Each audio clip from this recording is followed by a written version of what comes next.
नमस्कार दोस्तों, ऐसी मेरी परमपिता परमात्मा से प्रार्थना है कि आप सब सुखी हो, स्वस्थ हो, मस्त हो और मजे में हो। आज मैं आपकी सेवा में एक नया वीडियो लेकर हाजिर हुआ हूँ। उससे पहले आपसे विनम्र बेनती है कि अगर आपने अभी तक मेरा चैनल सब्सक्राइब नहीं किया तो कृपा करके इसको सब्सक्राइब कर दें, क्योंकि मैं अपने चैनल में वैदिक ज्योतिष से संबंधित बहुत ही सटीक और प्रमाणिक सामग्री डालता हूँ। देखिए, आज का जो वीडियो है उसमें हम बात करेंगे कुंडली में बनने वाले बहुत ही सरल योगों पर, मगर उनका जो फल होता है वो बहुत ही उम्दा होता है, बहुत ही सटीक होता है, बहुत ही एक्यूरेट होता है।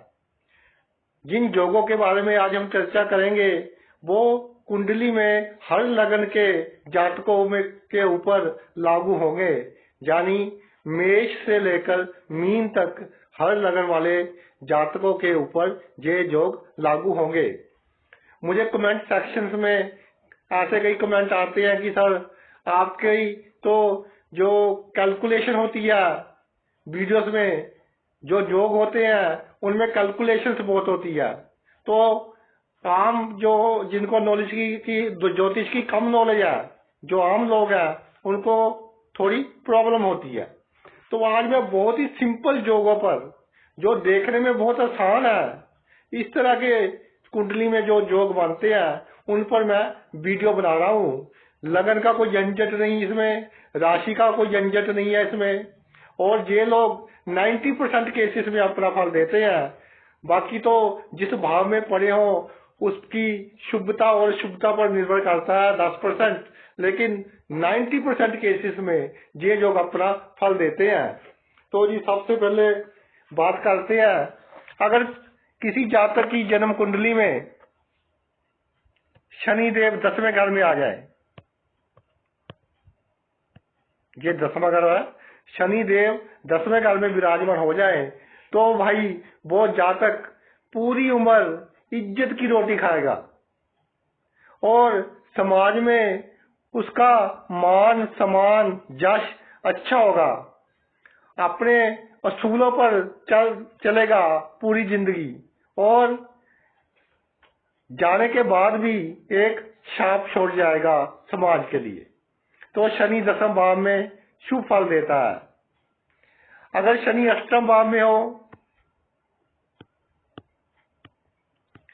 तो इस तरह के जातक बार बार नौकरी चेंज करते हैं या बार बार काम चेंज करते हैं। आज कोई काम कर लिया, कल कोई दूसरा काम कर लिया।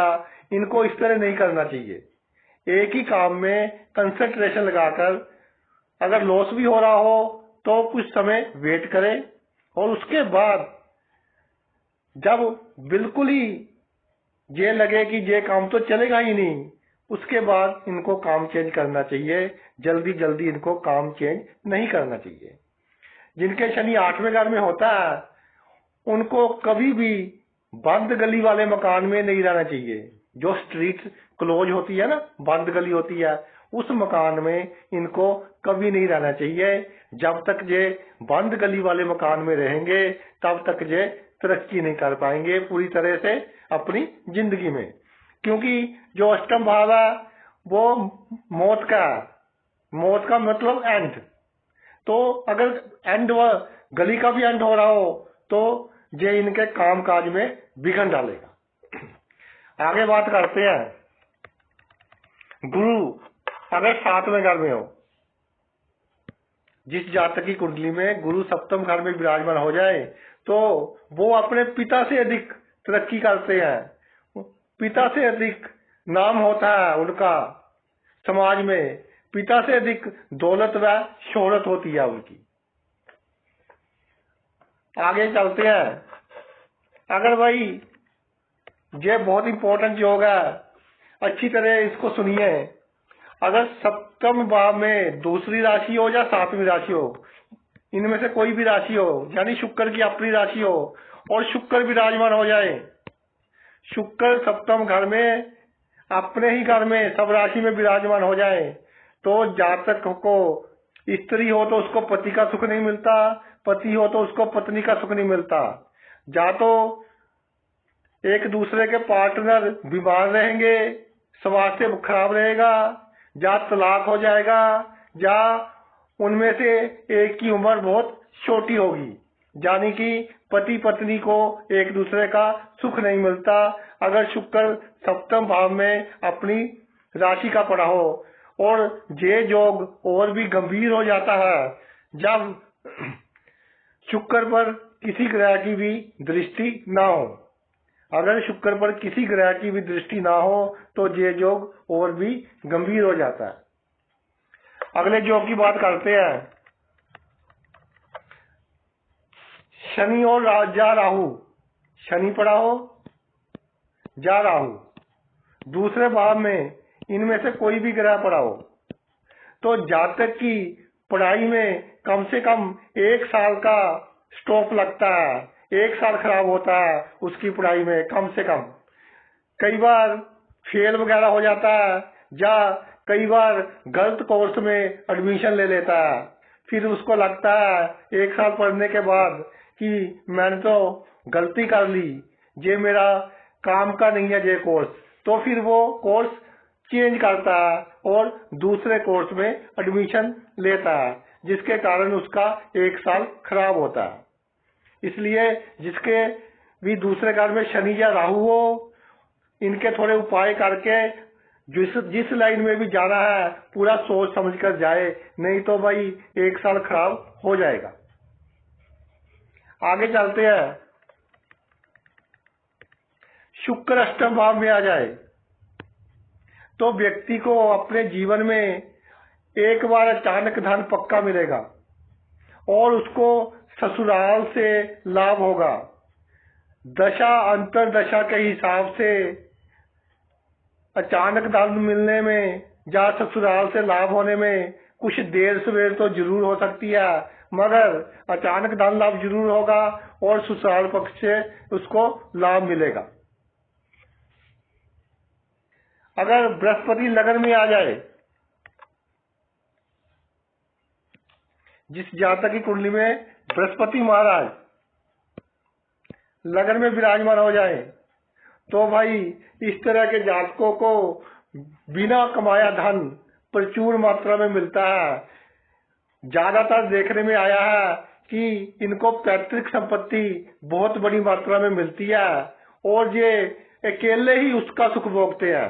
या तो इनका कोई भाई बहन नहीं होता, अगर होता भी है तो इस तरह के सरकमस्टांस बन जाते हैं, इस तरह की परिस्थितियां बन जाती हैं कि इसके जो भाई बहन होते हैं वो कहते हैं कि हमें तो प्रॉपर्टी की जरूरत ही नहीं है, हमें प्रॉपर्टी की कोई नेसेसिटी नहीं है। तो जिसकी जन्म कुंडली में लगन में बृहस्पति पड़ा होता है वह पैतृक संपत्ति का अकेला ही पूर्ण रूप से सुख भोगता है।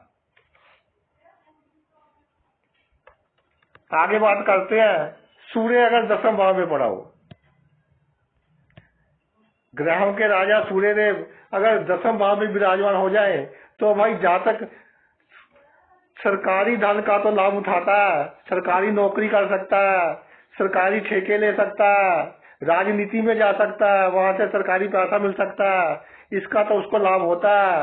मगर इस तरह के जातक की अपने पिता से अनबन रहती है, पिता से वैचारिक मतभेद रहते हैं, दोनों एक दूसरे के कारण खुश नहीं देखे गए, जिनका सूर्य 10वें भाव में होता है। अब अगर सूर्य 11वें भाव में आ जाए,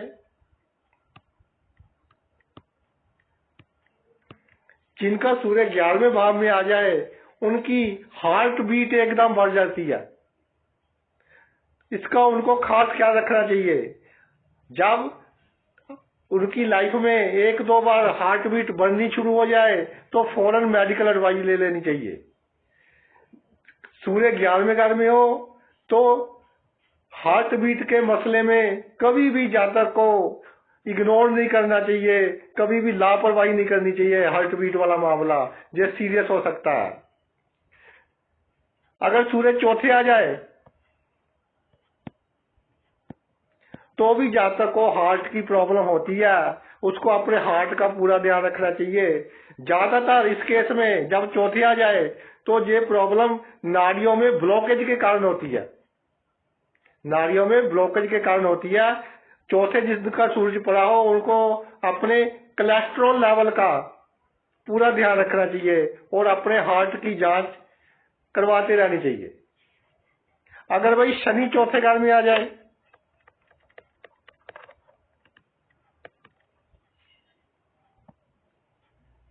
अगर शनि चौथे घर में आ जाए तो जातक के पास एक से अधिक मकान होते हैं, 2, 3, 4 तक मकान देखे गए हैं, उसके बाद 4 तक मकान होते देखे गए हैं। मगर जब तक वो 2 या 3 मकान नहीं बेचता, अपने पास केवल एक मकान नहीं रखता तब तक उसके जीवन में कोई ना कोई प्रॉब्लम बनी रहती है। तो इस तरह के जातकों को अपने पास केवल एक ही मकान रखना चाहिए।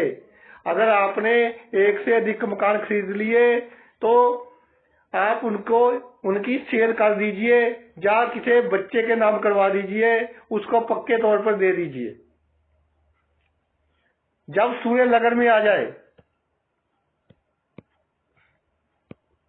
जब किसी जातक की कुंडली में सूर्य लग्न भाव में आ जाए तो भाई उच्च पद की प्राप्ति तो ये करवा देता है, सरकारी धन का लाभ करवा देता है, पॉलिटिक्स में अच्छी तरक्की करवा देता है, जानी आते काम करवा देता है जहां से सरकार से फायदा हो रहा हो, क्योंकि सूर्य क्या है, किंग प्लेनेट है। मगर सर में और आंखों में ये इस तरह का रोग दे देता है कि जिसको समझना मुश्किल हो जाता है। डॉक्टर जल्दी जल्दी उसको डायग्नोज नहीं कर पाते। अधिकतर इस तरह के रोगों के पीछे जातक की नींद का कारण होता है, उसको सही तरह से नींद नहीं आती, जिसके कारण उसको सर और आंखों की बीमारियां लगी रहती हैं और दवाइयां खाने के बाद भी ये बीमारी कई बार पूरी तरह से ठीक नहीं होती, क्योंकि डायग्नोज होने में ही प्रॉब्लम आ जाती है कि कौन सी बीमारी है, क्या प्रॉब्लम है, कि इसका सर दर्द हो रहा है या आंखों में प्रॉब्लम हो रही है। तो इस तरह के जातकों को पूरी नींद लेनी चाहिए, चाहे 100 काम छोड़ने पड़े आपको, मगर नींद पूरी लीजिए। 8 के बजाय 9 घंटे की नींद लेनी चाहिए इस तरह के जातकों को। अगले जो की बात करते हैं, अगर किसी जातक की कुंडली में बुध और चंद्र इकट्ठे पड़े हो, बुध और चंद्र किसी भी घर में इकट्ठे आ जाए तो भाई जातक की जो वाणी होती है बहुत अच्छी होती है, बहुत तर्कशील होती है, बहुत लॉजिकल होती है, विनम्र भी होती है, उसमें विनम्रता की भी झलक होती है, गुस्से में नहीं किसी से बात करता। और इस तरह के जातक अगर वकील हो, टीचर हो तो बहुत सफलता हासिल करते हैं। या मंच संचालन में जो स्टेज वगैरह संभालते हैं ना, तो बड़ी से बड़ी गैदरिंग हो, बड़ी से बड़ी भीड़ हो, बहुत बड़ी भीड़ को भी ये इस तरह सम्मोहित कर देंगे कि हाल में पिन ड्रॉप साइलेंस हो जाएगी जब ये स्टेज का संचालन करेंगे, स्टेज को संभालेंगे तो पूरी शांति होगी हाल में। इतनी क्वालिटी होती है, इतना सम्मोहन होता है इनकी वाणी में। तो लास्ट योग की बात करते हैं कि अगर कुंडली में शुक्र गुरु इकट्ठे आ जाए, किसी जातक की कुंडली में शुक्र और गुरु इकट्ठे आ जाए किसी भी घर में, शुक्र जाते गुरु है और जो गुरु है बृहस्पति जानी वो देवताओं के गुरु हैं। अगर इन दोनों का कॉम्बिनेशन कुंडली के किसी भी घर में हो जाए तो भाई जातक को अपनी कमाई का कम से कम 40% हिस्सा बचाकर रखना चाहिए, क्योंकि इसके जीवन में एक बार इस तरह का समय आ सकता है जब इसके पास कुछ नहीं होगा, सब कुछ बर्बाद हो जाएगा।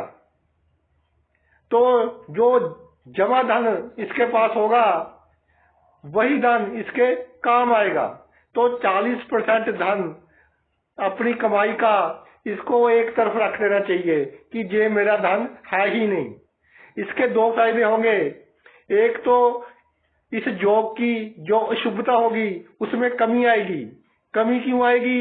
क्योंकि जातक ने पहले उसका इलाज कर लिया, पहले ही धन निकालकर एक तरफ रख लिया।